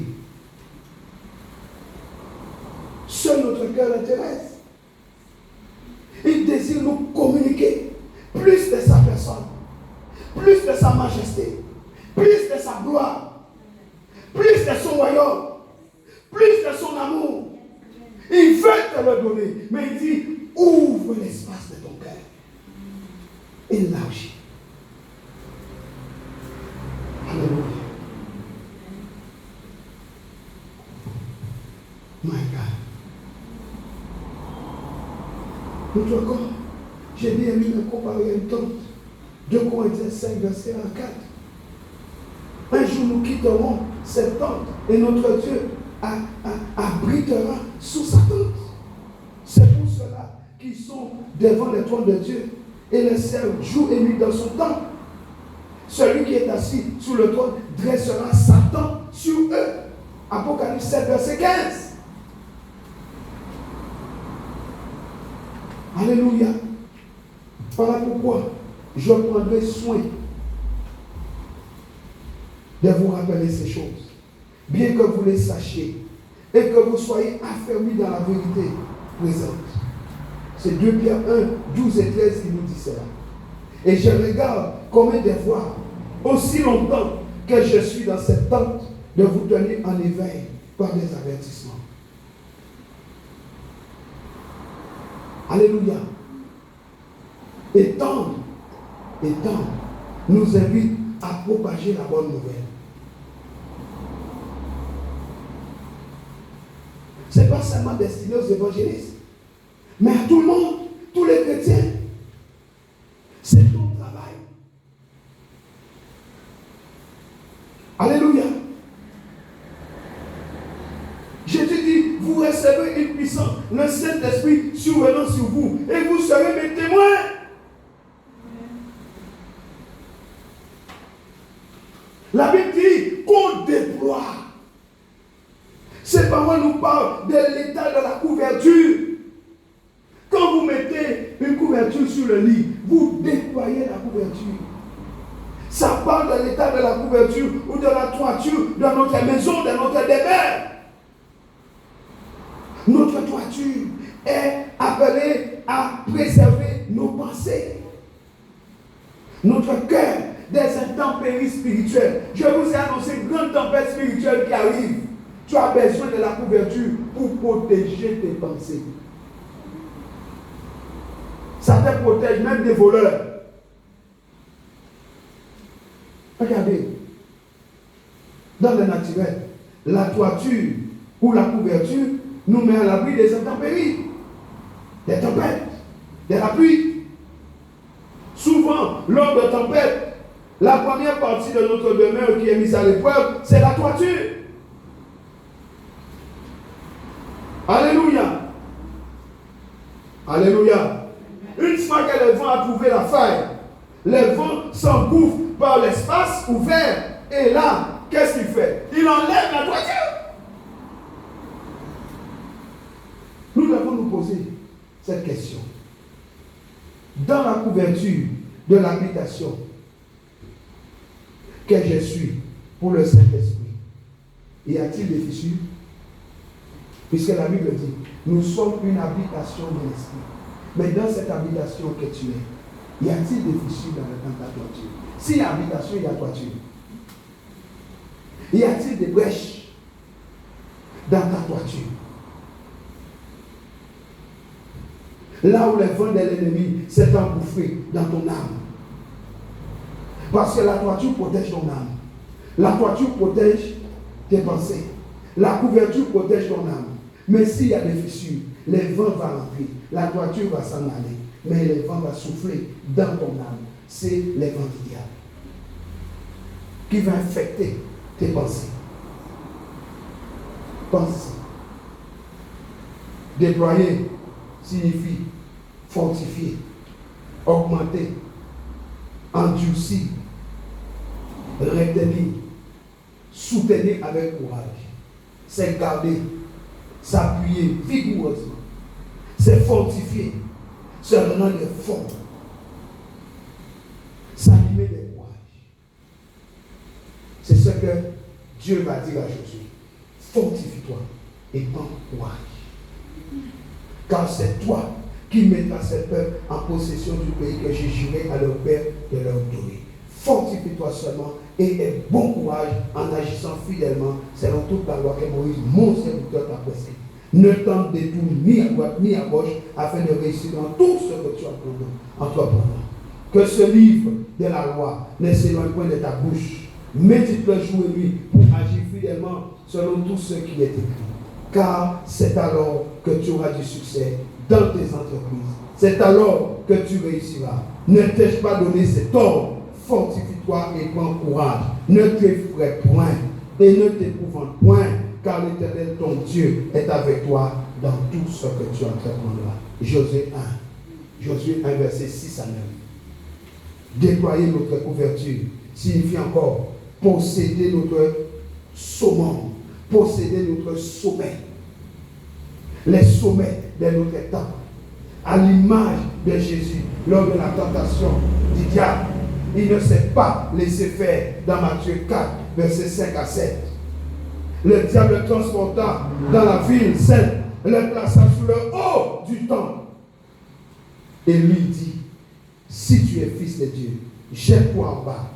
Car il est écrit, il donnera des ordres à ses anges à ton sujet, et ils se porteront sur les mains, de peur que ton pied ne heurte contre une pierre. Jésus lui dit, il est aussi écrit, tu ne tenteras point le Seigneur ton Dieu. Celui qui détient, note ça bien, celui qui détient l'autorité sur le sommet, celui qui détient l'autorité sur le sommet d'un temple est libre de gouverner l'intérieur. Alléluia. Celui qui détient l'autorité sur le sommet d'un temple est libre de gouverner l'intérieur. Jésus a vaincu Satan dans sa vie. Même il a reçu l'autorité pour expulser les marchands du temple ainsi que tout leur trafic. Déployer signifie encore étendre notre couverture en fonction de l'agrandissement de nos connaissances, de nos révélations que nous recevons dans notre relation avec le Seigneur, dans notre communion avec le Père, avec le Fils et avec le Saint-Esprit. Lorsque nous puisons cela dans la parole. Alléluia. Alléluia. Amen. Ne retiens pas. La Bible dit, ne retiens pas. Cela signifie empêcher, refuser, interdire, obscurcir, restreindre, freiner, garder pour soi, c'est réservé.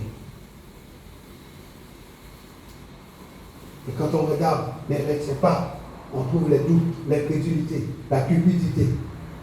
Une attitude qui consiste à être riche pour soi-même, amasser pour soi-même. En retient. C'est pourquoi la Bible dit, ne retiens pas les mains. Celui qui agit d'une main lâche s'appauvrit, mais la main des diligents s'enrichit. Proverbe 10, verset 4.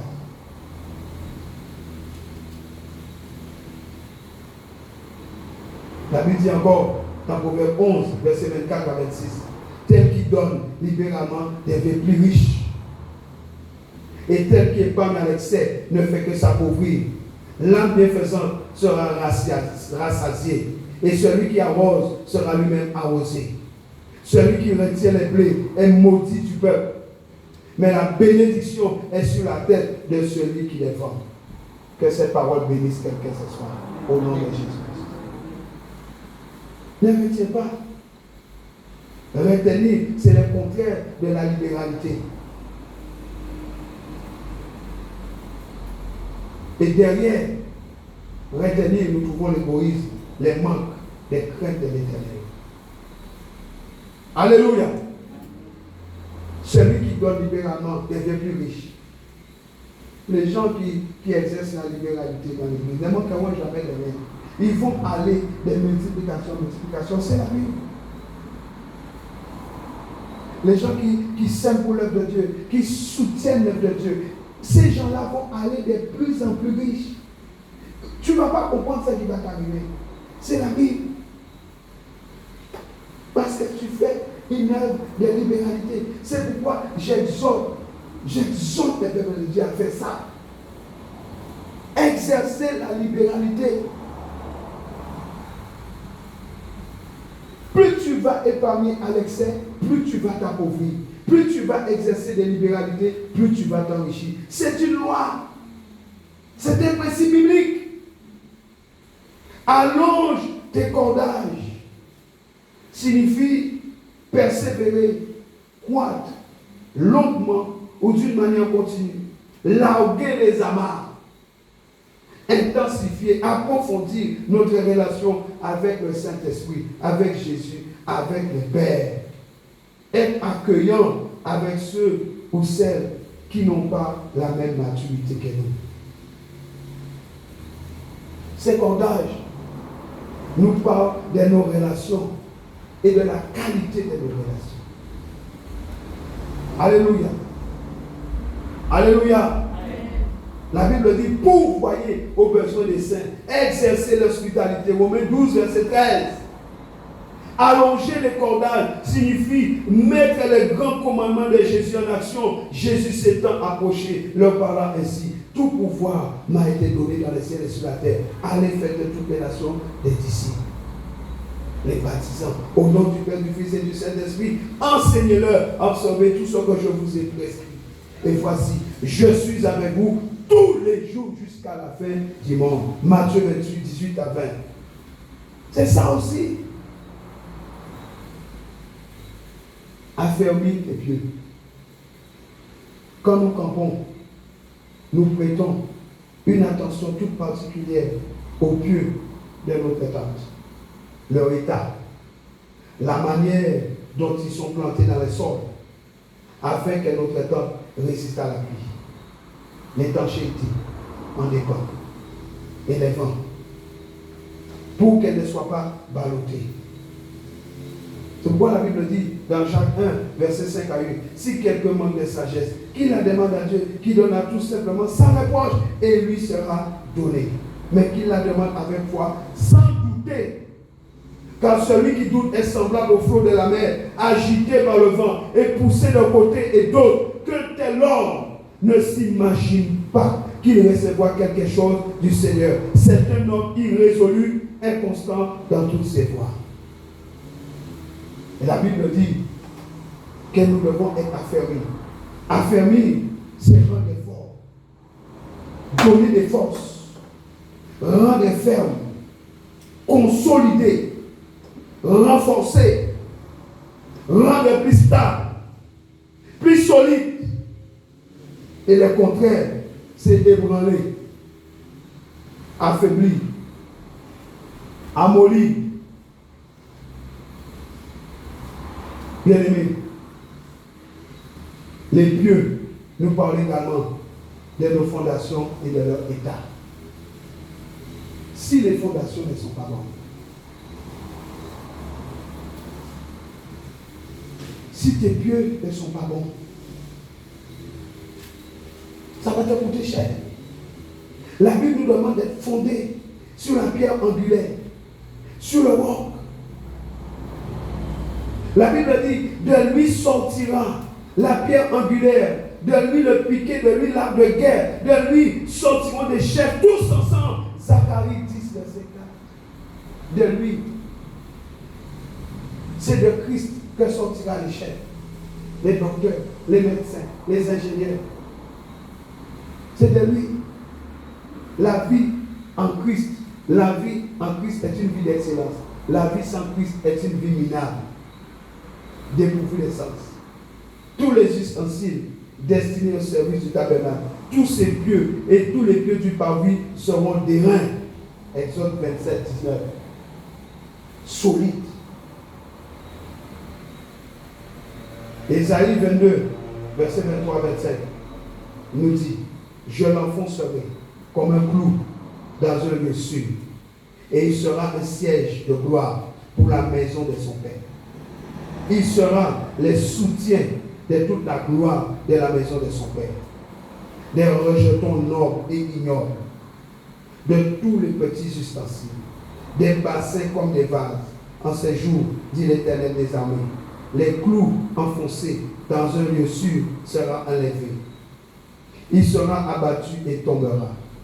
Et les fardeaux qui étaient sur lui sera détruit, car l'Éternel a parlé. Alléluia. Alléluia. Nous devons en finir avec ce lieu étoilé de vie. Alléluia. Nous devons mettre fin à ce lieu étoile de nos vies. C'est pourquoi Ésaïe 54, verset 2 à 3, t'a recommandé ce soir encore d'élargir l'espace de ta vie. Ésaïe te dit, déploie les couvertures de ta demeure. Ne restez pas. Allonge tes cordages. Affermis tes pieds. Et lorsque tu vas faire ça, qu'est-ce qui va t'arriver? Tu vas commencer à te répandre à droite et à gauche.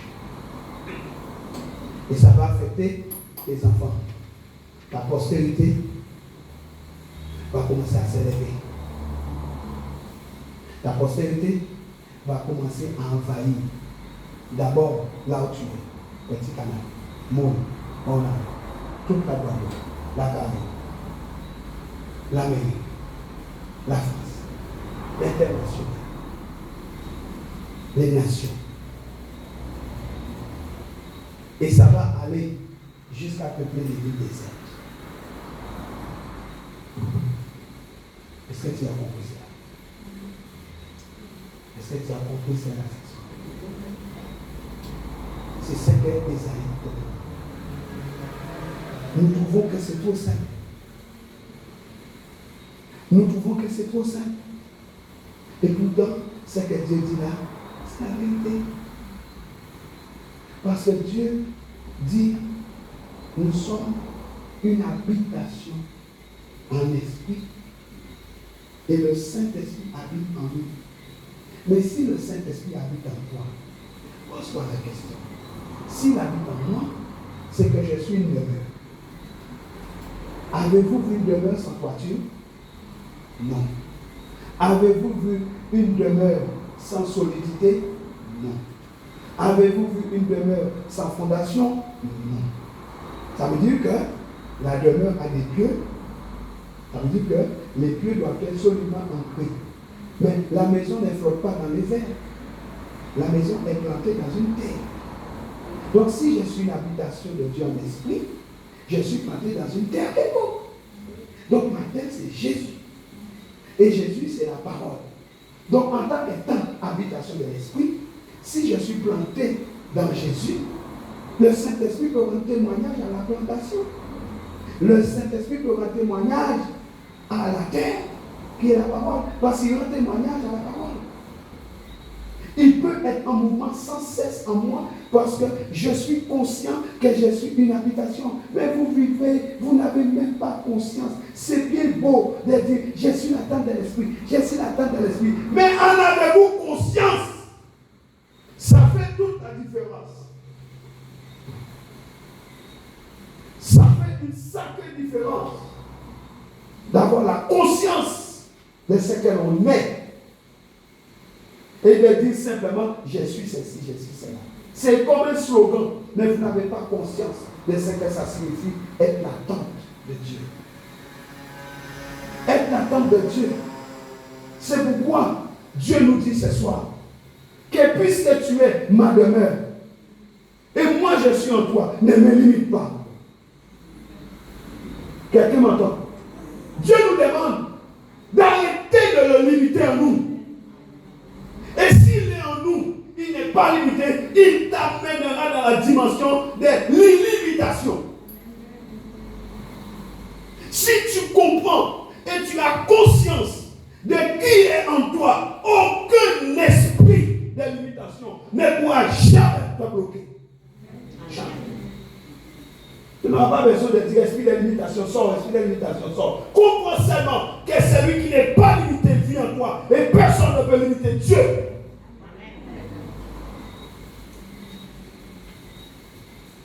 C'est le moment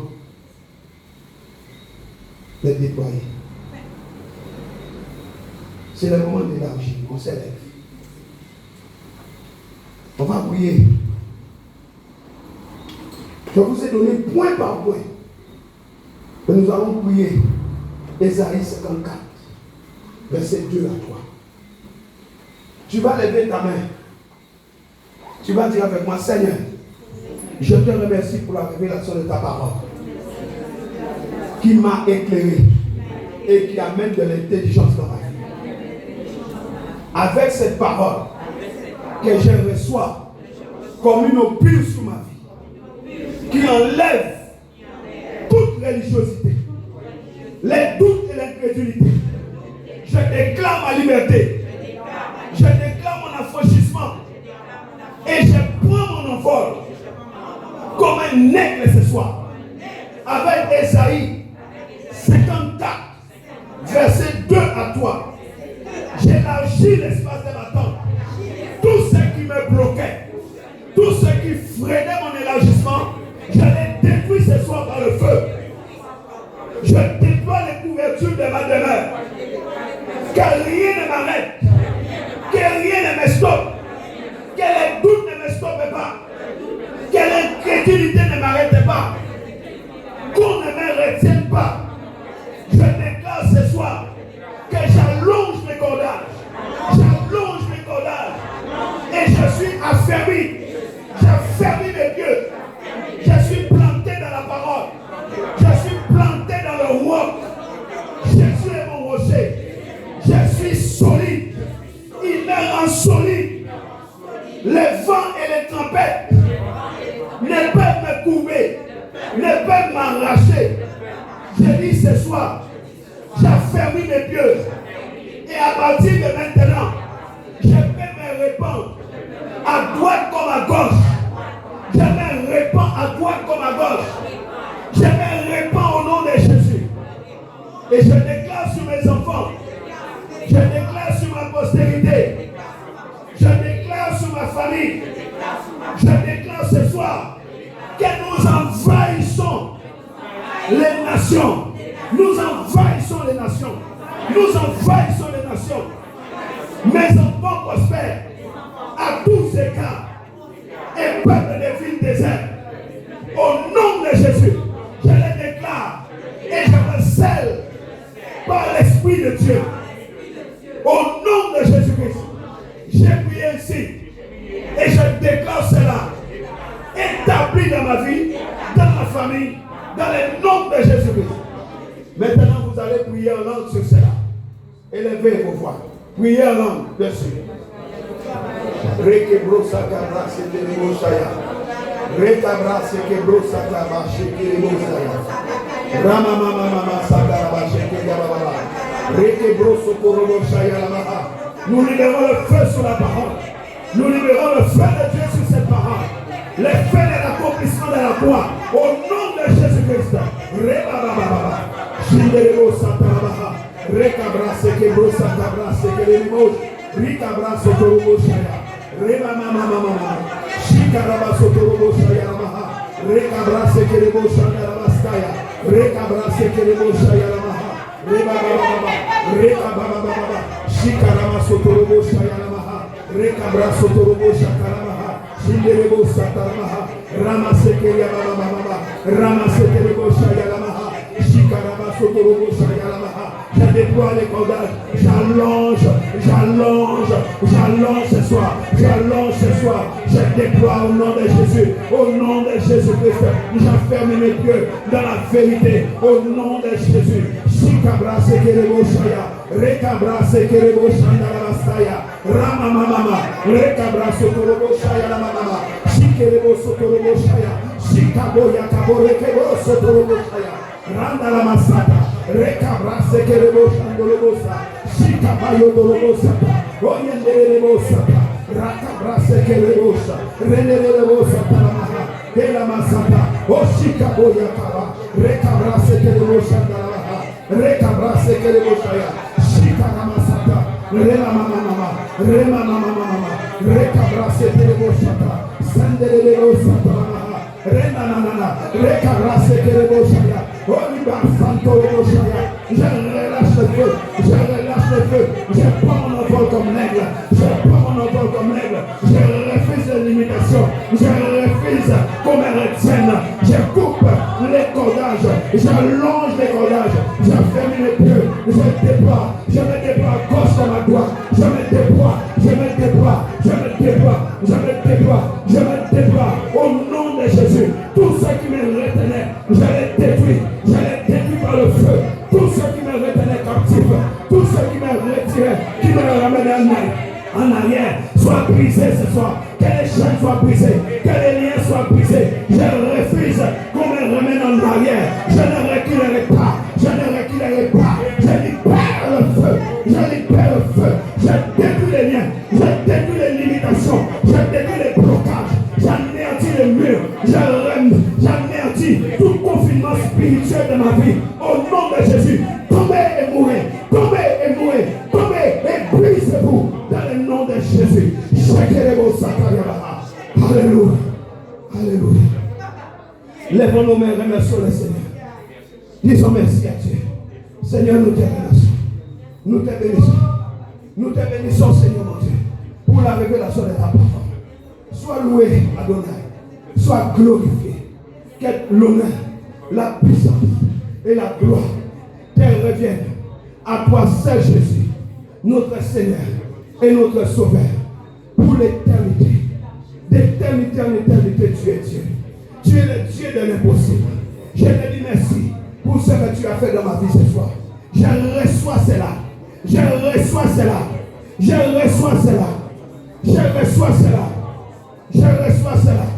ne serai plus dans un lieu étroit parce que je suis élargi ce soir. Je suis élargi dans la vérité, élargi dans la connaissance de Christ, élargi dans la révélation de la parole. Personne ne peut me limiter. Je refuse toute limitation dans ma vie. Je déploie les cordages et je suis enfermé. Je ne serai pas agité. Je ne crierai pas car l'Éternel est avec moi. Comme un vaillant héros, je me lève pour glorifier le nom de l'Éternel mon Dieu. Au nom de Jésus-Christ. Peuple de Dieu, acclamons le Seigneur. Acclamons-le.